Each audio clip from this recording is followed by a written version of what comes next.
بسم الله الرحمن الرحيم قل هذه سبيلي أدعو إلى الله على بصيرة أنا ومن اتبعني وسبحان الله وما أنا من المشركين. حمدا لسابق فضلك المتوالي يا رب في الأقوال والأعمال.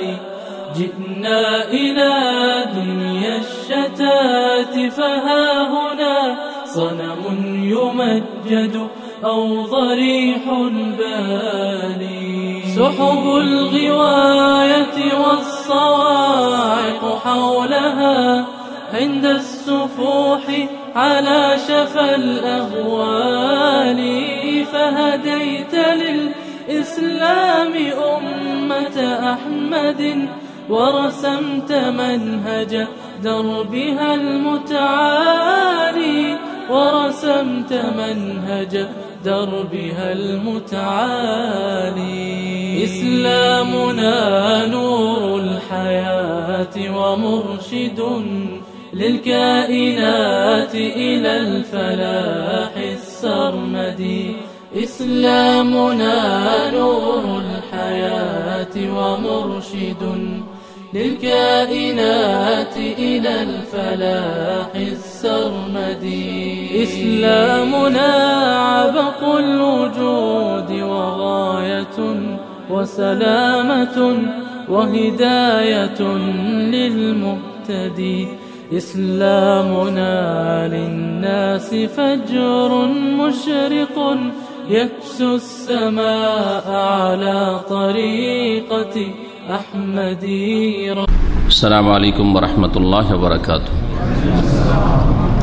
إن الحمد لله نحمده ونستعينه ونستغفره ونعوذ بالله من شرور أنفسنا ومن سيئات أعمالنا. من يهده الله فلا مضل له ومن يضلل فلا هادي له. وأشهد أن لا إله إلا الله وحده لا شريك له وأشهد أن محمدا عبده ورسوله صلى الله تعالى عليه وعلى آله وصحبه وسلم تسليما كثيرا. يا أيها الذين آمنوا اتقوا الله حق تقاته ولا تموتن إلا وأنتم مسلمون. يا أيها الناس اتقوا ربكم الذي خلقكم من نفس واحدة وخلق منها زوجها وبث منهما رجالا كثيرا ونساء واتقوا الله الذي تساءلون به والأرحام إن الله كان عليكم رقيبا. يا أيها الذين آمنوا اتقوا الله وقولوا قولا سديدا يصلح لكم أعمالكم ويغفر لكم ذنوبكم ومن يطع الله ورسوله فقد فاز فوزا عظيما. أما بعد فإن خير الحديث كتاب الله وخير الهدي هدي محمد صلى الله عليه وسلم وشر الأمور محدثاتها وكل محدثة بدعة وكل بدعة ضلالة وكل ضلالة في النار. أما بعد فأعوذ بالله من الشيطان الرجيم. وإن من شيء إلا عندنا خزائنه وما ننزله إلا بقدر معلوم. শ্রদ্ধেয় ওলামায়ে কেরাম, সম্মানিত দ্বীনী ভাতৃমণ্ডলী, আল্লাহ পাক রব্বুল আলমিনের যাবতীয় প্রশংসা গুণগান যে আল্লাহ পাক রব্বুল আলমিন আমাদের হেফাজতকারী, আমাদের রিজিক দাতা, আমাদের সৃষ্টিকর্তা, আমাদের সব কিছুর মালিক একমাত্র মহান আল্লাহ রাব্বুল আলামিন। যা কিছুই আমরা পেয়েছি তা মহান আল্লাহর পক্ষ থেকে, তাঁর পক্ষ থেকে একমাত্র। যখন সমস্ত কিছু, তখন সমস্ত রকমের ইবাদত বন্দেগী শুকরিয়া স্বরূপ তাঁরই হবে। আল্লাহ পাক রব্বুল আলামিন শুকরিয়া আদায় করতে বলেছেন তাঁর। আনিশকুরলি ওয়ালি ওয়ালিদাইক, আমার শুকরিয়া আদায় করো। আল্লাহ পাক যেহেতু আমাদেরকে অস্তিত্ব দান করেছেন, সৃষ্টি করেছেন এবং আমাদের দুনিয়াতে আসার মাধ্যম মাতা পিতা, তাই তারপরে বলছেন ওয়ালি ওয়ালিদাইক, মাতা পিতারও শুকরিয়া আদায় করো আল্লাহ রাব্বুল আলামিনের শুকরিয়ার পরে। আল্লাহ যেন আমাদেরকে শুকরগুজার বান্দা হিসাবে কবুল করেন। আল্লাহুম্মা ইন্না আলা যিকরিকা ওয়া শুকরিকা ওয়া হুসনি ইবাদাতিক। সালাত এবং সালাম নাজিল হোক নবী মুহাম্মদুর রাসূলুল্লাহ সাল্লাল্লাহু আলাইহি সাল্লামের উপর, যিনি রহমতুল লিল আলামিন, যিনি রহমত, যার দাওয়াত হচ্ছে রহমত, যার প্রতি নাজিলকৃত কিতাব হচ্ছে রহমত, বরকত, এবং যিনি যা কিছুই নিয়ে এসেছেন সব কিছুতে রয়েছে রহমত, বরকত রয়েছে। যিনি এই রমজান মাসে কোরআনে কারীম পেয়েছেন, ওহী পেয়েছেন, এই রমজান মাসকে আল্লাহ পাক রহমত করেছেন, বরকত করেছেন এবং আল্লাহ পাকের আযাব, মহাশাস্তি, জাহান্নাম থেকে মুক্তির উপায় করেছেন। আল্লাহ রাব্বুল আলামিনের শুকরিয়ার পরে শুকরিয়া আদায় করি আমাদের শ্রদ্ধেয় ইমাম সাহেব শেখ আব্দুল আজিজ আল জৌফ হাফিজাহুল্লাহ ও রাআহু। আল্লাহ পাক তার হেফাজত করেন, তাকে সুস্থ রাখেন। আল্লাহ পাক রব্বুল আলামিন তাকে উত্তম প্রতিদান দান করেন। তার মতো মসজিদের ইমাম অথবা একজন এখানকার নাগরিক যিনি দাওয়াতের ক্ষেত্রে এত সহযোগিতা সাহায্য করেন যে তিনি ভাষা না বুঝলেও দীর্ঘ সময় ধরে আমাদের সাথে বসে থাকেন, এই রকম মানুষ পাওয়া অত সহজ বিষয় নয়। ইনি এমন এক বৈশিষ্ট্যের মানুষ, গুণের মানুষ। ফাজাজাহুল্লাহ খাইরান, আল্লাহ পাক তাকে উত্তম বদলা যেন দান করেন। রমজান মাস, রমজান মাসের ফজিলত, রমজান মাসের প্রস্তুতি, রমজান মাসের মর্যাদা দান করা, কদর করা, এই সম্পর্কে আমাদের শ্রদ্ধেয় ছোট ভাই শেখ মুখলিসুর রহমান হাফিজাহুল্লাহ আপনাদের সামনে আলোচনা করেছেন। সুতরাং রমজান মাস সম্পর্কে বা রোজা সিয়াম সম্পর্কে আলোচনার মেলা দিক আছে, তারপরে আর করব না। আমাদের বিভিন্ন আলোচনাগুলি পুরাতন আছে, নতুনও আছে, এই বছরেরও আছে, আগেরও আছে।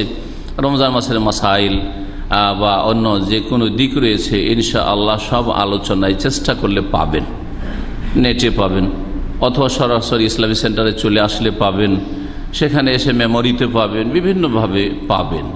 রমজান মাসের অভ্যর্থনা, ইস্তিকবাল, সংবর্ধনা, মোবারকবাদ পেশ করা রমজান মাসকে, তার মর্যাদা দান করার সবচেয়ে বড় যেটি উপায় সেটি হচ্ছে রমজান মাস সম্পর্কে জ্ঞাত হওয়া। রমজান মাসে যেসব করণীয়, আপনার ওই সব ভালো কাজগুলি করলে তা ফরজ হোক অথবা সুন্নাত হোক, মুস্তাহাব হোক, নফল ইবাদত বন্দেগী হোক, সব রকমের ইবাদত বন্দেগী রমজান মাসে রয়েছে, সেগুলি করলে আপনার দুনিয়া আখেরাত সুন্দর হয়ে যাবে।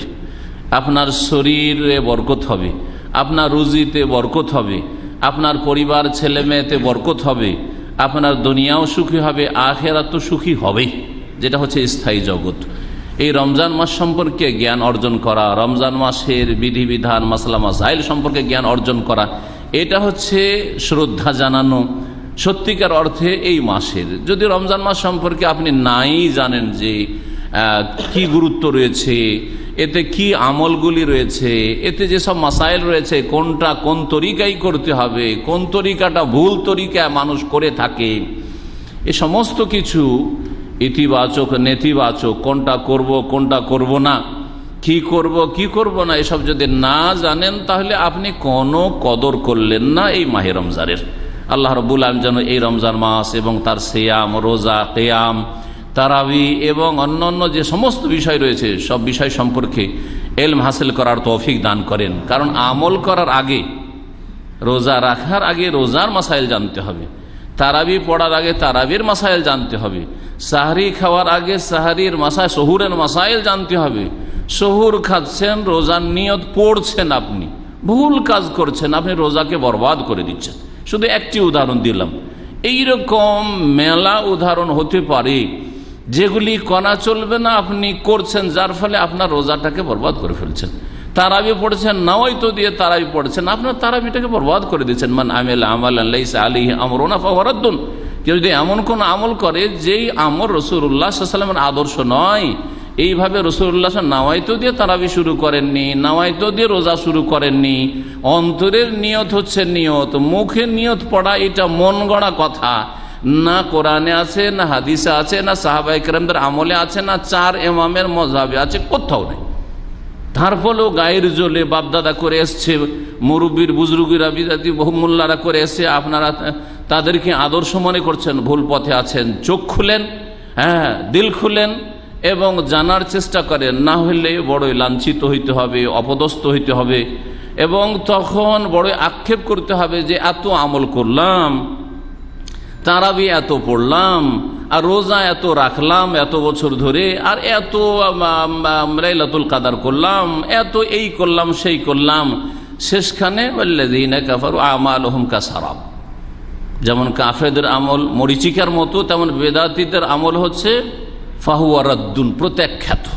রাসূলুল্লাহ সাল্লাল্লাহু আলাইহি ওয়াসাল্লামের তরিকায় যদি আপনার সিয়াম, কিয়াম, ইতিকাফ, লাইলাতুল কাদার ইত্যাদি যদি না হয়, ফরজ নফল সবগুলি হইতে হবে কার তরিকায়? রাসূলুল্লাহ সাল্লাল্লাহু আলাইহি ওয়াসাল্লামের তরিকায়। তো আপনি এমন ক্ষতিগ্রস্ত যে আপনার মতো ক্ষতিগ্রস্ত কেউ নেই। মেহনত করেও পারিশ্রমিক পেলেন না, ডিউটি করেও বেতন পেলেন না। আল্লাহ পাক আমাদের সকলকে যেন রাসূলুল্লাহ সাল্লাল্লাহু আলাইহি ওয়াসাল্লামের তরিকার দিকে হেদায়েত দান করেন। কার দিকে ডাকছি? হ্যাঁ, কোনো ইখতিলাফ আছে যে নবীর তরিকায় চলবো? আমি যদি বলতাম যে কোনো আলেমের তরিকায়, তাহলে অবশ্যই ইখতিলাফ করতেন, কারণ আমি যে আলেমকে বলবো আপনার কাছে ওর চাইতে বড় আলেম থাকতে পারে, ঠিক না? হ্যাঁ, আমি যে ইমামের কথা বলবো আপনার কাছে ওর চাইতে বড় ইমাম থাকতে পারে, কিন্তু এমন ব্যক্তিত্বের কথা বলছি যার সম্পর্কে আমরা সবাই একমত, লা ইলাহা ইল্লাল্লাহর শাহাদাত দিয়েছি আর মুহাম্মাদুর রাসূলুল্লাহ সাল্লাল্লাহু আলাইহি সাল্লামের শাহাদাত দিই। সুতরাং এক আল্লাহর ইবাদত করব, এক রসুলের তরিকায় রোজা রাখবো, তারাবি পড়বো, সাহরি খাবো, ইফতার করব, সব কিছুই কার তরিকায় করব? রাসূলুল্লাহ সাল্লাল্লাহু আলাইহি সাল্লামের তরিকায় করব। একটা উদাহরণ দিই, আর ইফতারির সময় দেশের লোকেরা দোয়া পড়ে, কিছু বাড়িয়ে চাড়িয়ে দোয়া পড়ে, দু তিনটা বাক্য বাড়ায়। এক তো হাদিসটাই প্রথম যেটা আসল আছে সেটাই দুর্বল, দোয়ার ইফতারির দোয়া, তার সহিটা মোটেই মুখস্থ নেই, আর ওই জয়ীফটা মুখস্থ আছে, তাতে আরো দুটা বাক্য অতিরিক্ত বাড়িয়ে মন গড়া দোয়া করে। সুতরাং এই ক্ষেত্রে আর বেশি লম্বা না করে আপনাকে শুধু সতর্ক করেছি যে সহি ইফতারি দোয়া জানতে হবে, সহি নিয়ত মানে অন্তরের নিয়ত জানতে হবে, মুখের নিয়ত ছাড়তে হবে, আর ওই জয়ীফ দোয়া ছাড়তে হবে, আরো মানুষের বাড়ানো মন গড়া দোয়া ছাড়তে হবে। এই দুটি কথার ইঙ্গিতের মাধ্যমে আমি আশা করি আপনাদেরকে বুঝাতে পেরেছি যে আপনারা এই রমজান মাসের মাসাইল সম্পর্কে জ্ঞান অর্জন করুন। এটা হচ্ছে সবচেয়ে বড় রমজানের মর্যাদা দেওয়া। জানলেন না কিছুই, উমরা চলে গেলেন, উমরার কোনো মর্যাদা দিলেন না, আপনি কিছুই জানেন না, দেখা দেখে উমরা করেন না, কিছুই জানেন না, হজ করতে দেখা দেখি যে যা করে তাই হজে করে এসছেন, হজের কোনো মর্যাদা দিলেন না। নামাজের মাসলা মাসাইল কিছুই জানেন না, সবাই যেভাবে নামাজ, একবার ডান দেখেন একবার বামে দেখেন, যে যা করছে ওইভাবে নামাজ পড়েন। বেনামাজিদের এক শ্রেণীর নামাজ ওইরকম ছোটকালে দেখেছি, জীবনেও নামাজ পড়ে, বিয়ে করতে এসে নামাজ পড়ছে, তখন একবার এদিকে তাকে কি যে করবো, তারপরে কয় রাকাত যে পড়তে হবে তাও জানে না। তো আপনি এই নামাজের মর্যাদা দিলেন না, এই হজের মর্যাদা দিলেন না, এই রোজার মর্যাদা দিলেন না, এই রমজানের মর্যাদা দিলেন। আল্লাহ পাক আমাদের সকলকে যেন হেদায়েত নসিব করেন এবং হেদায়েতের উপর ইস্তিকামা, অটলতা দান করেন। আজকাল সবচেয়ে বড় যেই সমস্যাটি, এবং এই সমস্যা ভালো মানুষদেরও, আর যারা খারাপ মানুষ, অসৎ লোক, গুনাহগার তাদেরও, মুসলিমদেরও সমস্যা, যারা অমুসলিম তাদেরও সমস্যা, সেটা হচ্ছে রুজি রুটি। রুজি রুটি এই বিষয়টি সম্পর্কে আপনাদেরকে বলবো। কে রুজি চায় না? এমন কোন লোক আছে যে রুজি ভালো চায় না? আছে কি? সবাই ভালো রুজি চায়। যে আল্লাহর ওলি একবারে, সেও ভালো রিজিক চায়, যে আল্লাহ সুখে শান্তিতে খাই দেয়, আর ছেলে মেয়ে নিয়ে আমি তাদেরকে মানুষ করি আর থাকি, সবাই চায়। অসৎ লোক যারা মুসলিম সমাজের, তারাও চায়, পাপীও চায়, যে এখন তো নামাজ পড়েন না। আর এমনকি কাফের বেদিন তারাও চায় যে রুজিটা যাতে করে রুজি রুটিটা ভালো হয়, আর ইনকামটা ভালো হয়, শরীরটা সুস্থ থাকে, নিরাপদ থাকে, ছেলে মেয়েরা ভালো থাকে, হ্যাঁ, ইত্যাদি ইত্যাদি। সুতরাং এই বিষয়টি অত্যন্ত গুরুত্বপূর্ণ, আকর্ষণীয় এবং ইন্টারেস্টেড। সবাই রুজি বাড়াইতে চায়, কিন্তু বাড়াবার তরিকা জানি না অনেক। রুজি বাড়াবার দুটো তরিকা আছে, একটা পার্থিব তরিকা আছে, আর একটা ধর্মীয় তরিকা আছে। একটা দুনিয়াবি পদ্ধতি আছে, আর একটা দ্বীনি ইসলামী পদ্ধতি আছে। দুনিয়াবি পদ্ধতি সম্পর্কে আমার চাইতে বেশি আপনারা জানেন, যে কোন ব্যবসায় বেশি লাভ আছে, কোন কোম্পানিতে চাকরি করলে বেশি বেনিফিট আছে আর ফ্যাসিলিটি আছে, তাই না? আর কোন শহরে থাকলে বেশি ইনকাম আছে, দাম্মামে থাকবো না, মক্কায় থাকবো না, জিদ্দায় থাকবো, এগুলো আমার চাইতে বেশি বুঝেন আপনারা। বুঝেন না? বুঝেন, অনেকে বেশি বুঝেন, সবাই না বুঝলেও। কিন্তু যে বিষয়টি আপনাদেরকে আপনাদের চাইতে বেশি বুঝাইতে পারে, সেটা হচ্ছে দ্বীনি উপায়। হ্যাঁ, ইসলামী উপায়, দ্বীনের মাধ্যমে ভালো রুজির আশা করা আল্লাহ রাব্বুল আলামিনের কাছে এবং রুজিকে সুন্দর করার চেষ্টা করা। এই সম্পর্কে কয়েকটি কথা বলবো। মনে রাখবেন যে রুজি কার হাতে? রুজি একমাত্র আল্লাহর হাতে, না গস কুতুবের হাতে, ওলিয়া উলিয়ার হাতে, খাজা বাবার হাতে, কোন বাবার হাতে? বাবার হাতেও না, আর মায়ের হাতেও না। বোঝা গেছে না? হিন্দুদের মায়ের হাতেও রুজি না, হ্যাঁ, যে মা লক্ষ্মী দেবী হিন্দুদের, আর মুসলিমদের খাজা বাবার হাতেও না। বোঝা গেছে না? কার হাতে? সমস্ত মা বাবার যিনি রব আল্লাহ রাব্বুল আলামিন, তার হাতে রুজি আছে। এবং রুজির ফয়সালা জমিনে হয় না, আকাশে হয়।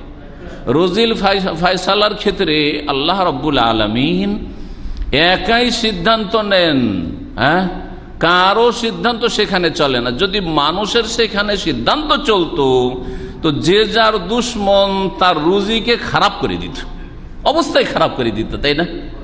আজকাল আপনাদের জন্য রুজির বিষয়টি আরো গুরুত্বপূর্ণ, যারা প্রবাসী তাদের জন্য আরো বেশি গুরুত্বপূর্ণ এই সময়ে। কারণ অনেক নতুন নতুন ভাইরা এখানে ভিসা যেহেতু খুলেছে, আসছেন, বড় একটা সংখ্যা আসছে কি আসছেন না? অধিকাংশ লোক কাজের তলাশে মরিয়া হয়ে ছোটাছুটি করছে, কাজ পাচ্ছে না। তাহলে রুজির বিষয়টি অত্যন্ত গুরুত্বপূর্ণ, যে কোথায় যে রুজি লাগবে, কোথায় যে কাজ কামের সুব্যবস্থা হবে, এটা একটা বড় ম্যাটার, বড় বিষয়। 2 নম্বর, অনেকে নিজের কাজ হারাচ্ছেন, চাকরি হারাচ্ছেন, হ্যাঁ, প্রতিষ্ঠান বসে যাচ্ছে, ঠিক না কথা? তাদের একটা টেনশন যে আমার কি হবে। এখানে কোথাও হয় রিলিজের ব্যবস্থা, আর যদি না পাই তাহলে এক্সিট, ফাইনাল চলে যেতে হবে। তাহলে ওখানে গিয়ে কেমন করে রুজির ব্যবস্থা হবে, অথবা এখানে নতুন জায়গায় যাব, আল্লাহ জানে কি হবে। তাদের জন্য একটা বড় টেনশনের বিষয়। অল্প কিছু লোক আলহামদুলিল্লাহ এখন সহি সালামত এখনো আছেন, আর রুজি লেগে আছে, কখন যে কি হয় বলার কিছু নেই। বুঝতে পারছেন না? এইসব যে হচ্ছে আল্লাহর জমিনে আবর্তন আর বিবর্তন, এটা আমাদের পাপের কারণে। ভালো করে বলে রাখবেন, রুজিতে আঘাত লাগে মানুষের চালচলনের কারণে।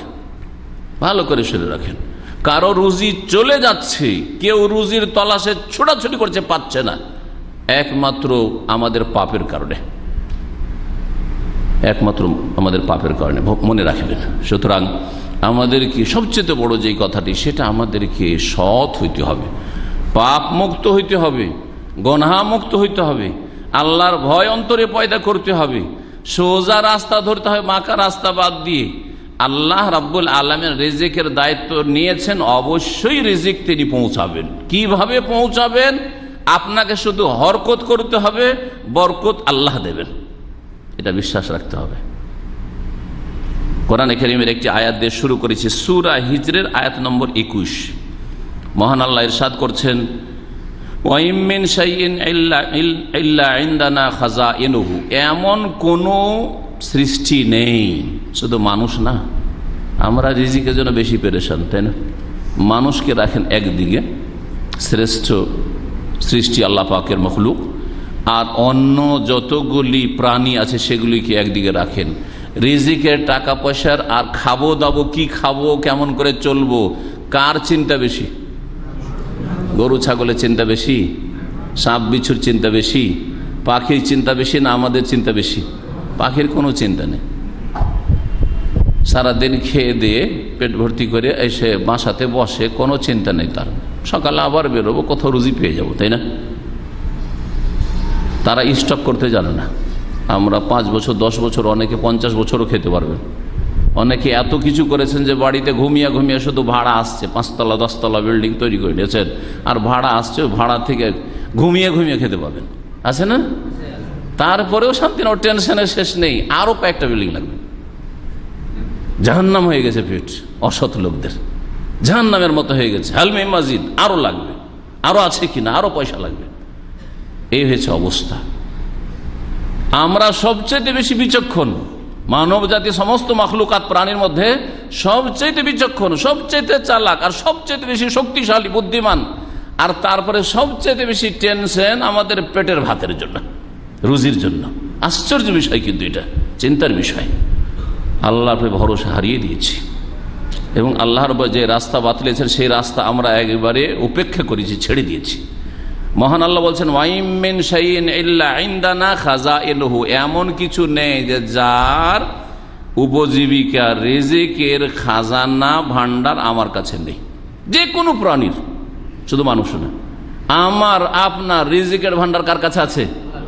একমাত্র আল্লাহর কাছে আছে, কারো কাছে নেই, কারো কাছে নেই।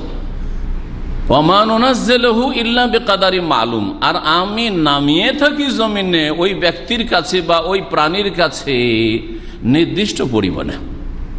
আমি জানি যে কতটা নামাবো, আমি জানি যে কতটা ওকে দেবো, কতটা তার কাছে রাখবো, আর কি করব না করব, কখন কতটা দিব, কখন কম দেব, কখন বেশি দেব, সেটা আমার কাজ। সব কিছু নির্ধারণ ফায়সালা মহান আল্লাহ রাব্বুল আলামিন করেন। প্রিয় মুহাম্মদ রাসূলুল্লাহ সাল্লাল্লাহু আলাইহি ওয়াসাল্লামের প্রসিদ্ধ একটি হাদিস রয়েছে, মনের শান্তির জন্য শুনে রাখেন। একটা দানা, একটা ভাতও যদি ভিতরে গিলা আপনার নসিবে থাকে, তার আগে মরতে চান তবু মরবেন না। যে আমি মরে যাব, খাবো না, মরবেন না যতক্ষণ না ওই ভাতটা গিলবেন। আর যদি আপনার নসিবে না থাকে, যতই চেষ্টা করেন যে এই লোকমাটা গিলবো তারপরে মরবো, গিলার কোনো উপায় নেই। নবী মুহাম্মদ রাসূলুল্লাহ সাল্লাল্লাহু আলাইহি ওয়াসাল্লাম বলছেন ইন্না রূহাল কুদুস নাফাসা ফি রূই, জিবরিল আলাইহিস সালাতু সালাম আমাকে ওহী করেছেন, আমার কলবে তিনি এই কথা দিয়েছেন, নিক্ষেপ করেছেন, অর্থাৎ ওহী করেছেন আল্লাহর পক্ষ থেকে এসে, যে আন্নাহু লান তামুতা নাফসুন হাত্তা তাস্তাকমিলা রিজকাহা, কোন ব্যক্তি, কোন প্রাণী, কোন জীব মরবে না কখনো, হাত্তা তাস্তাকমিলা রিজকাহা, যতক্ষণ পর্যন্ত তার রিজিক, তার উপজীবিকা, তার আহার, তার সুখ শান্তি, তার ভোগের সামগ্রী, রিজিক মানে শুধু খাওয়া দাওয়া না, রিজিক মানে কাপড়, কটা কাপড় ব্যবহার করবেন, কতক্ষণ শ্বাস নেবেন আপনি, কতটা আরাম পাবেন, আর কতক্ষণ ঘুম পাবেন, ইত্যাদি ইত্যাদি সবকিছু রিজিক। নিজের ভাগ্যে যেটুকু আছে সেটুকু সবগুলি আপনার রিজিক, সেটা খাদ্যবস্তু হোক, পানীয় বস্তু হোক, ভোগের সামগ্রী হোক, পোশাক হোক, আর কিছু হোক না কেন। লান তামুতা নাফসুন, কোন প্রাণী মরবে না কখনো, হাত্তা তাস্তাকমিলা রিজকাহা, যতক্ষণ পর্যন্ত নিজের রিজিক সম্পূর্ণ না করে নেবে, পূর্ণরূপে গ্রহণ না করে নেবে। আলা, সুতরাং শোনো, ফাত্তাকুল্লাহ, আল্লাহকে ভয় করো, আল্লাহকে ভয় করো। পাপের মাধ্যমে, অন্যায়ের মাধ্যমে, হারাম উপায়ে, সুদ ঘুষ বেঈমানি আত্মসাৎ করে, ধার করে, পালিয়ে গিয়ে, ইত্যাদি ইত্যাদি মানুষের দখল করে নিয়ে, মস্তানি করে, এসব করে নয়। ফাত্তাকুল্লাহ, আল্লাহকে ভয় করো। ওয়া আজমেলু ফিত তালাব, এবং সুন্দরভাবে আল্লাহর কাছে যাচ্চা করো, তলব করো, রুজি আল্লাহর কাছে চান। আল্লাহকে ভয় করেন এবং রুজি আল্লাহর কাছে চান। আল্লাহকে ভয় রেখে, আল্লাহর আযাবকে ভয় রেখে, তারপর আল্লাহর কাছে চান আপনি, আল্লাহ আমাকে সুস্থ রাখো, আল্লাহ আমাকে হেফাজতে রাখো, আল্লাহ আমাকে দীর্ঘায়ু করো, আল্লাহ আমার রুজিতে বরকত দাও, আল্লাহ আমার চাকরি লাগিয়ে দাও, ইত্যাদি, আল্লাহ আমাকে হজ করার তৌফিক দাও, আল্লাহ এই করো, এই করো, আবার ছেলে মেয়েকে সুস্থ রাখো, ইত্যাদি। সব আপনার রুজি আল্লাহর কাছে ভালোভাবে চাইতে হবে। মহান আল্লাহ আরো বলেছেন আহম ইয়াকসিমুনা রাহমাত রাব্বিকা, মানুষের ক্ষমতা আছে যে নিজেরা ভাগ বন্টন করে। আল্লাহর রহমতকে, তোমার রবের রহমতকে তুমি ভাগ করতে পারবে, তোমরা ভাগ করতে পারবে? হে নবী, তোমার রবের রহমতকে মানুষরা ভাগ বন্টন করে। নাহনু কাসামনা বাইনাহুম মাঈশাতাহুম ফিল হায়াতিদ দুনিয়া, আমি তাদের দুনিয়ার উপজীবিকা রিজিককে নিজেই ভাগ করে থাকি। আল্লাহ বলছেন আমি স্বয়ং ভাগ করি। ওয়ারাফানা বাদাহুম ফাওকা বাযিন দারাজাত, এবং এক ব্যক্তিকে আর একজনের উপর আমি শ্রেষ্ঠত্ব দিয়ে থাকি। চেষ্টা করলেও আপনি আপনার নসিবে যদি ওর চাইতে বেশি বড় লোক না করবেন, হইতে পারবেন না আপনি। আল্লাহ আমাকে আপনার চাইতে নিচে রেখেছেন, আমার কোনো উপায় নেই যে আপনার উপরে উঠবো। আর যদি আপনাকে নিচে রাখা আমার চাইতে বেশি করেন, তো কখনো আপনার উপায় নেই যে আমার উপরে উঠবেন। আল্লাহ বলছে ওয়ারাফানা বাদাহুম ফাওকা বাযিন দারাজাত, একজনকে বা এক শ্রেণীর লোককে আর এক শ্রেণীর ওপর আমি শ্রেষ্ঠত্ব, প্রাধান্য দান করেছে মর্যাদার ক্ষেত্রে, এলমের ক্ষেত্রে, আমলের ক্ষেত্রে, রুজির ক্ষেত্রে, সুস্থতার ক্ষেত্রে, আয়ুর ক্ষেত্রে ইত্যাদি সব ক্ষেত্রে, ছেলে মেয়ের ক্ষেত্রে কে সন্তান বেশি পাবে, কে কম পাবে, কে ভালো সন্তান পাবে, কে অসৎ সন্তান পাবে, সমস্ত ক্ষেত্রে। সম্মানিত ভাতৃমণ্ডলী, রুজির বিষয় সম্পর্কে কথা লম্বা হয়ে যাচ্ছে, আর বেশি সময় আপনাদের নেওয়াও যাবে না। মসজিদের আলোচনা না হলে তো লম্বা করতাম।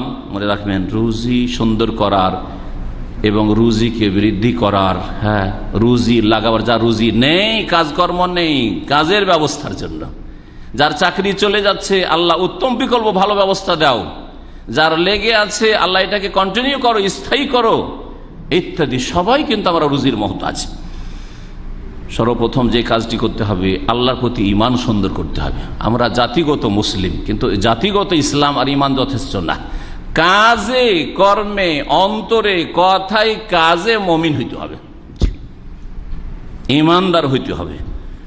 সূরা বাকারা আয়াত নম্বর 126-এ ইব্রাহিম আলাইহিস সালামের কথা আল্লাহ পাক বর্ণনা করতে বলছেন যে ইব্রাহিম আলাইহিস সালাম মহান আল্লাহর কাছে দোয়া করেছিলেন, ওয়াইদ ক্বালা ইব্রাহিম রব্বি জাল হাযা বালাদান আমিনা, আল্লাহ এ মক্কা নগরীকে তুমি নিরাপদ শহর করে দাও, ওয়ারযুক আহলাহু মিনাস সামারাতি, এবং সেখানকার জনগণকে বা বাসিন্দাদেরকে ফলের রিজিক দান করো। মক্কায় একটা গাছও জন্মায় না, পাহাড় ছাড়া, পাথর ছাড়া কিছুই নেই, তাই না?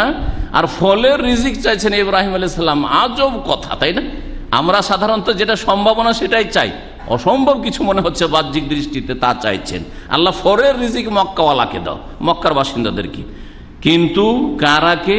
মান আমানা মিনহুম বিল্লাহি ওয়াল ইয়াউমিল আখির, যারা তাদের মধ্য থেকে আল্লাহর প্রতি ঈমান রাখে আর পরকালে বিশ্বাস রাখে।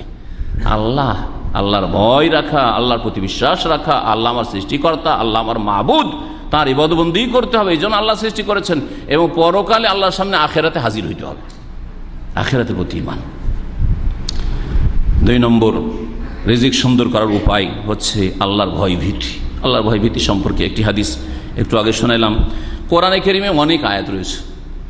রুজি যে সুন্দর হয় আল্লাহর ভয় থাকলে, তাকওয়া থাকলে, পরহেজগারি থাকলে। তাকওয়া, পরহেজগারি, সহজ ভাষায় তাকওয়া হচ্ছে আল্লাহর ভয়ে ভালো কাজ করা আর আল্লাহর ভয়ে মন্দ কথা কাজ থেকে বেঁচে থাকা। নামাজ পড়ছেন কিসের জন্য? আল্লাহর ভয়। ধরা খেয়ে যাবো, কারো কাছে ধরা খাবো না। কার কাছে ধরা খাবো? আল্লাহর কাছে ধরা খেয়ে যাবো। হ্যাঁ, পাপ করেন না কেন, হারাম খান না কেন? আইনের ভয়ে না। হ্যাঁ, কিসের? আল্লাহর ভয়। গুনাহ রাত দিন সব করে যাচ্ছে আপনার চোখের সামনে, সমস্ত গুনার দরজা খোলা আছে, তারপরে গুনাহ পাপের কাছে যাচ্ছেন না। কি জন্য? তাকওয়া, আল্লাহর ভয়। এই আল্লাহর ভয় যদি অন্তরে সত্যিকার অর্থে পয়দা হয়ে যায়, তাহলে যত পাপের জায়গায়, পশ্চিমা দেশে নোংরা জায়গায়, মদের মাঝখানেও যদি ফেলে দেয় আপনাকে, কুফরির মাঝখানেও ফেলে দেয়, ব্যভিচারের মাঝখানে ফেলে দেয়, তবু আপনাকে খারাপ করতে পারবে না। আর আপনাকে যদি মক্কা তো আল্লাহ রাখেন আর মদিনাও রাখেন, আর আপনার অন্তরে তাকওয়া, আল্লাহর ভয় না থাকে, তো সেখানে সব পাপ আপনার দ্বারা হইতে পারে। করছে এক শ্রেণী অসৎ লোকেরা, এরকম মোবারক জায়গাতে সমস্ত পাপ করে যাচ্ছে তারা। তাকওয়াতে রিজিক সুন্দর হয়। ওমাইয়াত্তাকিল্লাহ ইয়াজআল লাহু মাখরাজা, মহান আল্লাহ বলছেন যে আল্লাহকে ভয় করবে তার রাস্তা অবশ্যই বের করবেন। চাকরি যাবে আর এক চাকরি হবে, চাকরি যাবে ব্যবসা হবে, এখানে রুজি শেষ হবে, দেশে রুজি লাগবে, অবশ্যই রাস্তা আল্লাহ বের করে দিবেন। ওয়ারযুকুহু মিন হাইসু লা ইয়াহতাসিব, আর যারা আল্লাহকে ভয় করে তাদেরকে আল্লাহ রিজিক দেন এমন জায়গা থেকে যে কল্পনাও করতে পারেন। আপনি কোনদিন ভাবেননি যে আমার এখানে চাকরি ছুটে গেলে এমন ভালো জায়গায় কোনো ভালো কোনো ব্যবস্থা হয়ে যাবে, এখানেও কথা বলবে না, কল্পনা করতে পারেননি, সেখান থেকে আল্লাহ রিজিক দিবেন। কোরআনে কারীমের কথা, সূরা তালাক আয়াত নম্বর 2 এবং 3, সূরা আরাফের আয়াত নম্বর 96-তে রয়েছে, ওয়ালাউ আন্না আহলাল কুরা আমানু ওয়াত্তাকাউ লাফাতাহনা আলাইহিম বারাকাতিম মিনাস সামাই ওয়াল আরদ। আয়াতটি সুবহানাল্লাহ, আমি ওই ছোটকাল থেকে আয়াতটি পড়তাম। এই আয়াতটা এই রুজি সম্পর্কে মনে হচ্ছে যে প্রথম আমার নজরে আসে আমার লাইফ। কি বলছেন আল্লাহ শুনেন, ওয়ালাউ আন্না আহলাল কুরা, দেশবাসী, গ্রামবাসী, এলাকার লোক, জনপদের মানুষ যদি কি করতো, আমানু, মুমিন হয়ে যেত, ওয়াত্তাকাও, এবং আল্লাহকে ভয় করত, পাপ মুক্ত জীবন যাপন করত, আল্লাহর ভয়ে, লাফাতাহনা আলাইহিম বারাকাতিম মিনাস সামাই, আকাশের বরকত সমূহর দ্বার তাদের সামনে খুলে দিতাম। আকাশের বরকতে দরজা আল্লাহ খুলে দিতেন। চিন্তা করতে পেরেছেন? কি করতে হবে? শুধু মুমিন মুসলিম হইতে হবে আর মুত্তাকি হইতে হবে। ঈমান এবং তাকওয়া যদি থাকে তো আল্লাহর ওলি। কোরআনে কারীমে আল্লাহ বলে সূরা ইউনূসে, তাই না? ঈমান এবং তাকওয়া থাকলে ফালা খাউফুন আলাইহিম ওয়া লা হুম ইয়াহজানুন, কোনো চিন্তা নেই, কোনো টেনশন নেই, কোনো ভয় নেই দুনিয়া আখিরাতে। জান্নাতের সুসংবাদ, এই সমস্ত কথা কোরআনে কারীমে রয়েছে। ঈমান এবং তাকওয়া যদি থাকে তো রুজির ক্ষেত্রে আসমানের দরজা খুলে যাবে, জমিনের দরজা খুলে যাবে, রুজি চারিদিক থেকে আপনার পায়ের তলায় এসে লুটিয়ে পড়বে। আপনাকে রুজির পিছনে পিছনে ছুটতে হবে না, কিন্তু হরকত করতে হবে। আমি বাড়িতে বসে কেউ খেতে পাই না, মুখে যেমন থালা যদি থাকে সামনে তো লোকমা উঠাইতে হয়, ওই রকম আপনাকে নড়াচড়া করতে হবে, কাজকর্ম করতে হবে যে যেখানে পারেন। মানুষ যখন পাপ করে, পাপ থেকে বাঁচে না, তখন রুজি থেকে বঞ্চিত হয়। এই মর্মে একটি হাদিস রয়েছে এবং সালাফদের থেকে, সাহাবায়ে কেরাম তাবেঈন থেকে বর্ণিত, ইন্নাল আবদা লা ইউহরামুর রিজক, বান্দাকে রিজিক থেকে বঞ্চিত করে দেওয়া হয়। রিজিক, চাকরির লাগ ছিল, ছুটে গেল। ভালো একটা চাকরি ছিল, ৩-৪ হাজার এর বেতন ছিল, ছুটে গেল, ধাক্কা দিয়ে বের করে দিল। কেন হয়? বিজাম্বে ইউসিবহু, মানুষ গুনাহে লিপ্ত হলে, পাপ করলে রুজি খারাপ হয়ে যায়, পাপ করলে রুজি নষ্ট হয়ে যায়, পাপ করলে আয়ু কমে যায়, পাপ করলে ছেলে মেয়ে খারাপ হয়ে যায়, পাপ করলে স্ত্রী খারাপ হয়ে যায়। রুজি খারাপ হলো না, আপনার স্ত্রী খারাপ, শান্তি কি আছে? ছেলে মেয়ে খারাপ, কার জন্য টাকা পয়সা ইনকাম করছেন? চোর ডাকাত বাটমার তৈরি হচ্ছে, অশিক্ষিত সব। এত চেষ্টা করলেন, এত খরচ করে পড়ালেন, কিছুই হলো না। তারা বড় বড় আশা করছিলেন, যারা ডাক্তার ইঞ্জিনিয়ার বানাবেন, ডাক্তার ইঞ্জিনিয়ার, যারা আলেম বানাবেন, হাফেজ বানাবেন, আলেম হাফেজ, কিছুই হইল না, না দিনের হইল না দুনিয়ার হইল। কত হতভাগা আপনি, আপনার পাপের কারণে, বিজাম, গুনার কারণে। সুতরাং গুনাহ মুক্ত হওয়ার চেষ্টা করেন। 3 নম্বর উপায় রুজিকে সুন্দর করার, আর রমজান মাস আসার আগে এটা আরো সুন্দর করে করেন। কারণ রমজান মাসে যখন আপনি প্রবেশ করছেন, রমজান মাসে প্রবেশ করাকে আমি উদাহরণ দিই, বড় কোনো রাজার সামনে অথবা প্রধানমন্ত্রীর সামনে, রাষ্ট্রপতির দরবারে আপনি দেখা করতে যাচ্ছেন। বলেন তো, সেদিন গোসল করেননি, আর শরীরে গন্ধ, বগল থেকে গন্ধ, কাপড় থেকে গন্ধ, আর ধুলো বালি ময়লা লেগে আছে কাপড় চোপড়ে, আর লুঙ্গি পরে এই রাষ্ট্রপতি প্রধানমন্ত্রীর সাথে সাক্ষাতে চলে গেছেন, এমন কোন লোক পাবেন? খুঁজে পাবেন না। অথচ মানুষ, ও আপনার মতোই মানুষ, একজন আপনার চাইতে ভালো হইতে পারে, ভালো নাও হইতে পারে, হয়তো তার চাইতে আপনি ভালো মানুষ, কিন্তু তারপরও তার সামনে আপনি সাধারণ অবস্থায় ময়লার কাপড় নিয়ে যাবেন না, একটু গন্ধ যেন না লাগে। আরে রাজা বাদশার কথা তো বাদ দেন, নিজের মোদির ফোরম্যান সুপারভাইজার অফিসে গেলে আর এই শরীরটা খারাপ হয়েছে, গন্ধ কি ঘৃণা করবে আমাকে, না এই গন্ধ নিয়ে যাবেন, একটু ফ্রেশ হয়ে, পরিষ্কার পরিচ্ছন্ন হয়ে, একেবারে টাইফাই লাগিয়ে আর ভালো এবার ডিউটির লেবাসে, লুঙ্গির লেবাসে কোনোদিন মোদির সাথে দেখা করেন কেউ? ডিউটিতে যান না। রমজান মাস আসছে আর গুনহার ময়লা আপনার মাথা থেকে পা পর্যন্ত আপনাকে ময়লাতে নোংরা করে রেখেছে। ধুলো, মাটি আর পেশাব পায়খানা, গুনহার পেশাব পায়খানাতে আপনি একবারে ডুবে আছেন। আর রমজান মাসে ঢুকে গেলেন, রমজান মাস পার হয়ে গেল, আর রমজান মাস পার হয়ে যাওয়ার পরেও এরকম ময়লা আবর্জনা শরীরে থেকে গেল। প্রিয় মুহাম্মদ রাসূলুল্লাহ সাল্লাল্লাহু আলাইহি ওয়াসাল্লাম বলছেন, রাগেমান ফরাজুলিন, ওই ব্যক্তির নাক মাটিতে খাকে মিশে যাক, মানে সর্বনাশ হয়ে যাক সেই ব্যক্তি।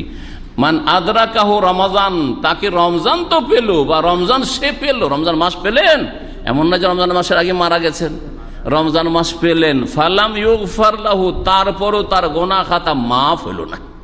কেন মাফ হইল না? আপনার চলন দোষে মাফ হইল না, চলন দোষে আপনার মাফ হইল না, কারণ আপনি পরিষ্কার হননি। সাবান হচ্ছে এই গোনা থেকে পরিষ্কার পরিচ্ছন্নতার তওবা ইস্তিগফার, তওবা এবং ইস্তিগফার। আর এই তওবা ইস্তিগফার করলে শুধু গুনাহ মাফ হয় না, জান্নাত পাওয়া যায় না, আল্লাহ রাজি হওয়ার কথা নয়, বরং দুনিয়ার রিজিকও বরকত হয়, রিজিক বাড়ে, সুস্থ থাকে মানুষ, ছেলে মেয়ে নেক পায়, নিজে ভালো মানুষ হয়, নিজে নিরাপত্তা পায়। জি হ্যাঁ, যে রুজির জন্য, যে চাকরির জন্য দৌড়াদৌড়ি করছেন, এই রুজিকে যদি স্থায়ী করতে চান তাহলে তওবা ইস্তিগফার করেন।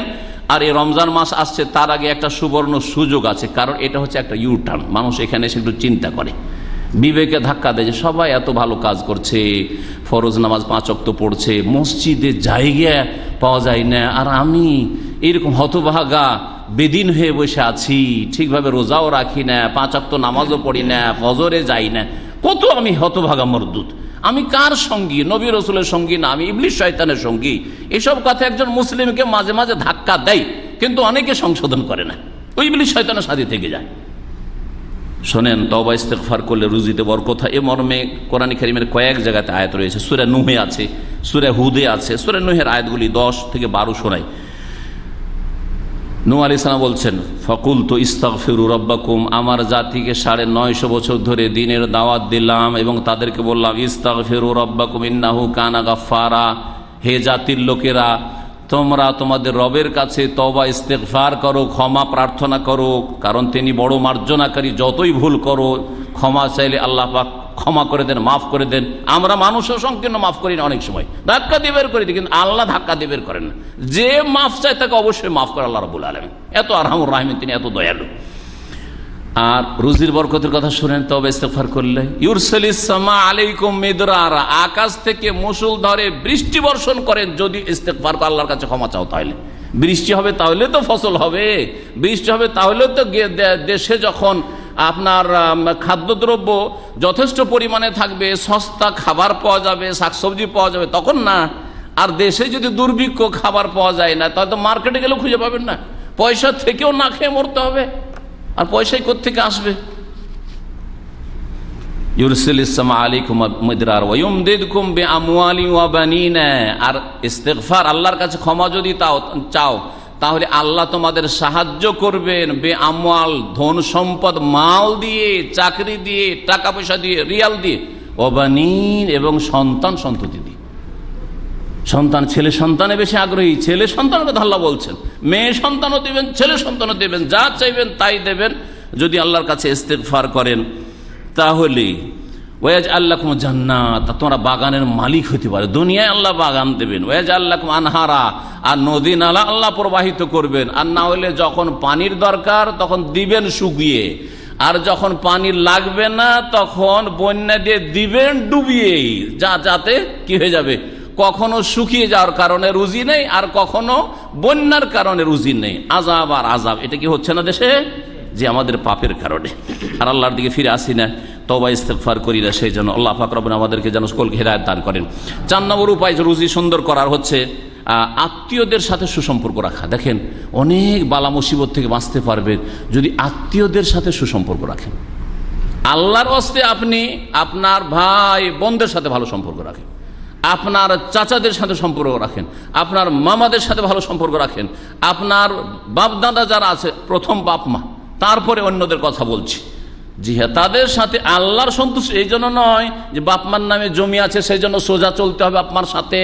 হ্যাঁ, বাপ মা যদি আমাকে বাড়ি থেকে তাড়িয়ে দেয় তো বাস করবো কোথায়, ভিটে মাটি কোথায় পাবো? এই জন্য নয়, আল্লাহর হস্তে ভালো ব্যবহার করবেন আপনি। আল্লাহর ভয়ে আপনি আত্মীয় স্বজন বংশধরদের সাথে যোগাযোগ রাখবেন, আপনি তাদের খোঁজ খবর নেবেন। নিজের বংশে এতিম আছে, বিশেষ করে বিধবা আছে, তালাক প্রাপ্ত আছে, অসহায় আছে, গরিব আছে, দুঃখী আছে, ছেলে মেয়ের বিয়ে দিতে পারে না, বা অসুখ বিসুখ আছে, তাদের চিকিৎসা করিয়ে দিলেন, অপারেশন করিয়ে দিলেন, নিজের ক্যাশ টাকা দিয়ে, জাকাত দিয়ে নয়। এইগুলি হচ্ছে সিলাতুল আরহাম, আত্মীয়দের সাথে সুসম্পর্ক রাখা। আত্মীয়দের সাথে যদি সুসম্পর্ক মজবুত থাকে তাহলে রুজি আল্লাহ পাক বাড়িয়ে দেবেন, রুজিকে স্থায়ী করবেন। বুখারী মুসলিমের হাদিসে রয়েছে, মান সাররাহু আন ইউবসাতা লাহু ফি রিজকিহি, কেউ যদি চায়, আনন্দিত হতে চায় যে তার রিজিক বেড়ে যাক, রুজি বৃদ্ধি হোক, সুন্দর চাকরি পাক, ব্যবসায় লাভবান হোক, শরীর সুস্থ থাক, বালা মুসিবতে হেফাজতে থাক, ওয়ায়ুনসা আল্লাহু ফি আসারিহি, আর তার আয়ু বৃদ্ধি হোক, ফালিয়াসিল রাহিমাহু, যেন আত্মীয়দের সাথে সুসম্পর্ক রাখে। আত্মীয়দের সাথে সুসম্পর্ক রাখবেন, খারাপ ব্যবহার করবেন না। যদি খারাপ করে আপনি ভালো করেন, সালাম দেয় না, কথা বলেন না, আসসালামু আলাইকুম বলেন। কিছু দিতে আসে না, আপনাকে হাদিয়া দিতে আসে না, আপনি দিয়ে পাঠান, ভালো খাবার দিয়ে পাঠান, মাঝে মাঝে কোরবানির গোশত দিয়ে পাঠান। আর এমনি দাওয়াত দেন, আসুক আর না আসুক, কথা বলুক আর না বলুক, আপনার কাজ আপনি করে যান। আল্লাহ পাক যেন তৌফিক দান করেন। 5 নম্বর উপায় হচ্ছে রুজি বৃদ্ধি করা, হজ উমরা করা। 10 বছর থাকেন, হজ ফরজ আদায় করেন না, কেমন করে রুজিতে বরকত হবে? এখানে আসছেন বছরে একবার উমরা করতে যান আর ফিরি দান্দাতে থাকছেন, তারপর কোথাও পাই কিনা, কেমন করে রুজিতে বরকত হবে? আল্লাহর ওয়াস্তে উমরায় গিয়ে হজে গিয়ে যা খরচ করবে তার উত্তম বিকল্প পাবেন। খরচ করতে শিখেন এবং এই সফরে মক্কা মদিনার সফরে যা কিছু খরচ করবে, ওলামারা বলেছেন হাদিসের আলোকে সব প্রত্যেকটা দলিল হয়তো সময়ের স্বল্পতার জন্য বলছি না, এগুলির উত্তম বিকল্প দুনিয়াতে আল্লাহ দেবেন। একটা হচ্ছে আখিরাতে তো পাবেন হজ উমরার নেকি, জান্নাত তো পাবেন, গুনাহ তো ক্ষমা হচ্ছে, কিন্তু দুনিয়া তো এর কি রয়েছে? খালাফ, উত্তম বিকল্প রয়েছে, উত্তম বিকল্প রয়েছে। 6 নম্বর উপায় হচ্ছে চরিত্রবান হওয়া, মানুষের সাথে ভালো ব্যবহার করেন। রুমমেটরা আছে, পাড়া প্রতিবেশী আছে, দেশে আছেন, বিদেশে আছে, যেখানে যার সাথে দেখা সাক্ষাৎ কারোর সাথে খারাপ ব্যবহার করিয়েন না। আপনার অধীনে কাজ করছে, আপনি ফোরম্যান সুপারভাইজার, ভালো ব্যবহার করেন। সাথী সঙ্গীরা আছে, হিংসা করিয়েন না, শত্রুতা করিয়েন না, অন্তরটাকে সাফ রাখেন। আমার রুজি আমি খাচ্ছি, ওর রুজি ও খাচ্ছে, ওর রুজিকে খারাপ করার চেষ্টা করবো, রেশারেশি করবো, কি দরকার আছে? তোমার কাজ তোমার, আমার কাজ আমার, আমার কাজ নিয়ে আমার মাথা, তুমি করছো না করছো সেটা দেখার বিষয় নয়, অন্তর সাফ থাকবে। আল্লাহ পাক রব্বুল আলামিন যেন আমাদেরকে উত্তম চরিত্রবান হওয়ার তৌফিক দান করেন। ইন্না হুসনাল খুলুকি ওয়া হুসনাল জিওয়ারি ওয়া সিলাতুর রাহমি তামুরুদ দিয়ার। হাদিস আল্লামা আলবানী সহিহ বলছেন যে উত্তম চরিত্র এবং প্রতিবেশীদের সাথে ভালো ব্যবহার করা, আত্মীয়দের সাথে সুসম্পর্ক রাখা তামরুদ্দার, বাড়ি ঘরকে আবাদ করে। বাড়ি ঘরকে আবাদ করে কি দিয়ে? টাকা পয়সা দিয়ে, ভালো ছেলে মেয়ে দিয়ে, ভালো স্ত্রী দিয়ে। স্ত্রী যদি বাড়ি থেকে পালিয়ে যায় তো বাড়ি কি আবাদ করবে? ছেলে মেয়ে যদি খারাপ হয়ে যায় তো বাড়ি তো বরবাদ, বিরান। বাড়িতে যদি টাকা পয়সা না থাকে তাহলে বাড়ি কি করে তৈরি করবেন আপনি? তামরুদ্দিয়ার। দোয়া, 7 নম্বর উপায় হচ্ছে দোয়া করা, আল্লাহর কাছে দোয়া করেন। এই জন্য শুরুতে হাদিস বলেছে আলা ফাত্তাকুল্লাহ ওয়া আজমিলু ফিত-তার, সুন্দরভাবে আল্লাহর কাছে চান, যিনি দাতা তার কাছে চান। পরের কাছে কেন ধর্ণা দেবেন যে ও ধার দিলে আমার চলবে? কারো কাছে কেন ধার চাইবেন? আল্লাহর কাছে চান, আপনি আল্লাহর কাছে চান। আল্লাহ পাক রব্বুল যেন তার কাছে চাওয়ার তৌফিক দান করেন। দোয়া হচ্ছে গুরুত্বপূর্ণ ইবাদত। 8 নম্বর, যারা বিবাহ করেননি, বিবাহ করেননি মনে করেন না যে পায়ে দাঁড়াইতে পারি না, তাড়াতাড়ি বিয়ে করে, রুজিতে বরকত হবে। বিয়ে করলে রুজিতে বরকত হবে। আল্লাহ পাক রব্বুল সূরা নূরের আয়াত নম্বর 32 ইরশাদ করেছেন ইয়াকুনু ফুকারা ইউগনিহিমুল্লাহু মিন ফাজলিহি, যদি বিবাহিতরা গরিব থাকে, অভাবী থাকে, ফকির থাকে, বিবাহের পরে ইউগনিহিমুল্লাহু মিন ফাজলি, আল্লাহ তার ফজল কর্মে তাদেরকে অভাব মুক্ত করে দিবেন, ধনী করে দিবেন, সচ্ছল করে দিবেন, সুখী করে দিবেন। ধনী হওয়া বড় কথা নয়, অল্পতে আমার পরিতুষ্টি, তারপর অল্পতে আলহামদুলিল্লাহ আমার সংসার চলে যাচ্ছে। অনেকে আছে অনেক টাকা পয়সা ইনকাম করছেন, কিন্তু একদিক দিয়ে ঢুকছে আর এক দিক দিয়ে বেরিয়ে চলে যাচ্ছে। মেলা টাকা বেতন, কিন্তু এই অপারেশন, তো এই বালা মুসিবত, এই বিপদ আপদ, এই ক্ষয়ক্ষতি, এখানে এই হয়ে গেল, সে হয়ে গেল, এই রুজিতে কোনো বরকত নেই। রুজির বরকত এইভাবে আছে যেভাবে বললাম। 9 নম্বর উপায় হচ্ছে আল্লাহর প্রতি ভরসা রাখা, আল্লাহর প্রতি ভরসা রাখা, যেদিকে শুরুতে একটু ইঙ্গিত করেছি। পাখি কিভাবে আল্লাহর ভরসা রাখে? তিরমিজির একটি হাদিস রয়েছে, হাদিসটি সহিহ, নবী মুহাম্মদ রাসূলুল্লাহ বলেন লাউ আন্নাকুম তাতাওয়াক্কালুনা আলাল্লাহি হাক্কা তাওয়াক্কুলিহি, তোমরা যদি সত্যিকার অর্থে আল্লাহর উপর আস্থা ভরসা রাখতে, কাজ করে রেজাল্ট পরিণাম আল্লাহর জন্য ছেড়ে দাও। আল্লাহ আমি চাকরি করলাম, রুজির মালিক তুমি। আল্লাহ আমি ব্যবসা শুরু করলাম, রুজির মালিক তুমি। আল্লাহ আমি বিদেশে আসলাম, এখন রুজির দ্বার খুলনেওয়ালা তুমি। এটা হচ্ছে তাওয়াক্কুল। কর্ম করে পরিণাম ফলাফল আল্লাহর জন্য ছেড়ে দেওয়া, আমার হাতে আপনার হাতে নেই। যদি সত্যিকার অর্থে আল্লাহর ভরসা করতে পারেন, নবী সাল্লাল্লাহু আলাইহি ওয়াসাল্লাম বলছেন লা রাযাকাকুম, আল্লাহ তোমাদেরকে রুজি দেবেন, কামা ইয়ারযুকুত তাইর, যেমন পাখিকে আল্লাহ রুজি দিচ্ছেন, তাকদু খিমাসান ওয়া তারুহু বিতানান, সকালবেলা খালি পেটে পাখি বেরোয় বাসা থেকে, আর সন্ধ্যাবেলা পেট ভর্তি করে ফিরে আসে, দানা গজগজ করে না? সুবহানাল্লাহ, আমাদের এটুকু বিশ্বাস নেই? একদিনে রুজি পেলে তো কালকে আবার কাজ করবো, খাবো, অসুবিধাটা কি? গোটা মাসের বেতনে আমার সংসার চলে যাচ্ছে, আবার সামনে মাসে কাজ করবো, খাবো। যদি দুনিয়া থেকে চলে যায়, আল্লাহ ব্যবস্থা করে আমার ছেলে মেয়েদের রিজিকের, এই ভরসা কেন নেই? পাখিরা তো জমা করে নিয়ে আসে না যে কালকে পরশু 2-4 দিন খাবো, কিছু দানা নিয়ে চলে যায় বাসাতে নিয়ে জমাবো, এরকম করে পাখি? কখনো করে না। ডেলি খেয়ে দিয়ে চলে আসে, যতটা খেতে পারলো। পাখির যদি এতটা ভরসা থাকে, আপনার কেন আল্লাহর ভরসা দেয়? 10 নম্বর উপায় হচ্ছে আল্লাহ পাকের শুকরিয়া আদায় করেন। শুকরিয়া আদায় করলে বাড়বে। আর যদি অকৃতজ্ঞ হন, খাই মেটে না, আরো চাই, তাহলে কি হবে? এবং আল্লাহর নিয়ামত পেয়ে যদি আল্লাহর ফরজ ওয়াজিব আদায় না করেন, আধা নামাজি। দুনিয়ার ডিউটির জন্য আজকাল তো ছোট রাত, বড় রাতে দেখবেন ফজরের আগে ডিউটির জন্য রাস্তাতে লাইন দিয়ে আছে এই এলাকাগুলোতে, তাই না? ফজরের আগে লাইন দিয়ে বসে আছে, গাড়ি আসবে যাবে এখান থেকে 30 কিলোমিটার দূরে ডিউটি করতে। 1000 টাকা বেতনের জন্য, কিন্তু ফজর নামাজ আসার তৌফিক হয় না। আল্লাহর দিনকে একেবারে ছুঁড়ে ফেলে দিয়েছেন, নামাজের গুরুত্ব নেই আপনার কাছে, তাহলে কি শুকরিয়া আদায় করলেন? এর চাইতে বড় কুফরি আর অকৃতজ্ঞতা কি হতে পারে? মহান আল্লাহ ইরশাদ করছেন সূরা ইব্রাহিমের আয়াত নম্বর 7, ওয়া ইয তাআযানা রাব্বুকুম লা ইন শাকারতুম লা আযীদান্নাকুম ওয়া লা ইন কাফারতুম ইন্না আযাবি লাশাদীদ।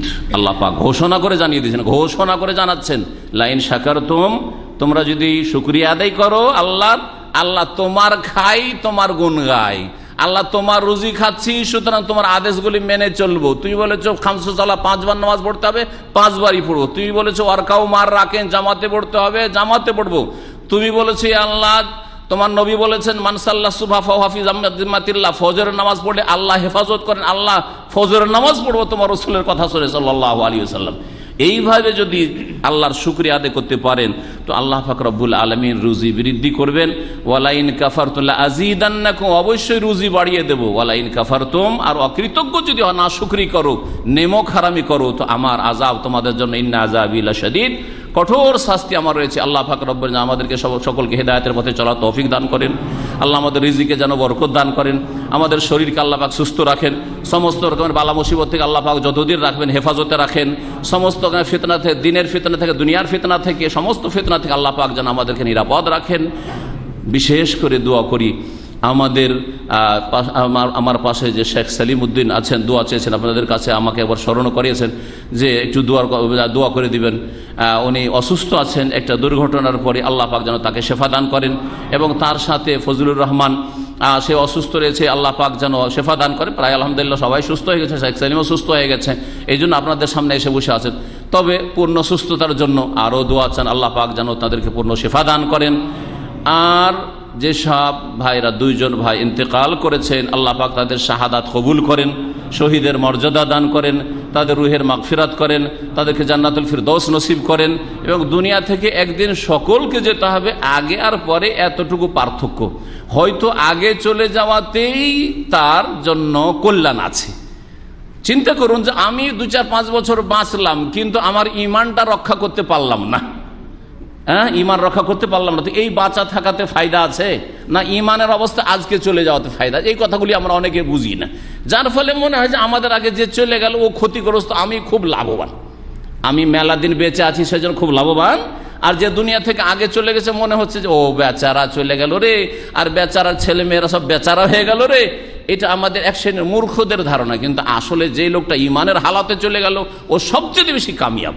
আর আপনি ঈমানের অবস্থায় যেতে পারবেন কিনা কে জানে, আপনি যে সুখে শান্তিতে থাকবেন কি, আরো কষ্ট, কত যে বালা মুসিবার কষ্ট পেতে হবে আল্লাহই ভালো জানে। ওই সব কষ্ট আল্লাহ পাক দূর করে দিয়েছে, দুনিয়া থেকে চলে গেছে, আল্লাহর কাছে সুখ শান্তি একজন নেক মুমিন মানুষ পেয়ে গেছে। আল্লাহ পাক রব্বুল আলামিন যেন যারা দুনিয়া থেকে বিদায় নিয়েছেন মুমিন মুমিনাত, তাদের জান্নাতুল ফিরদৌস দান করেন, তাদের গুনাহ খাতা মাফ করে দেন।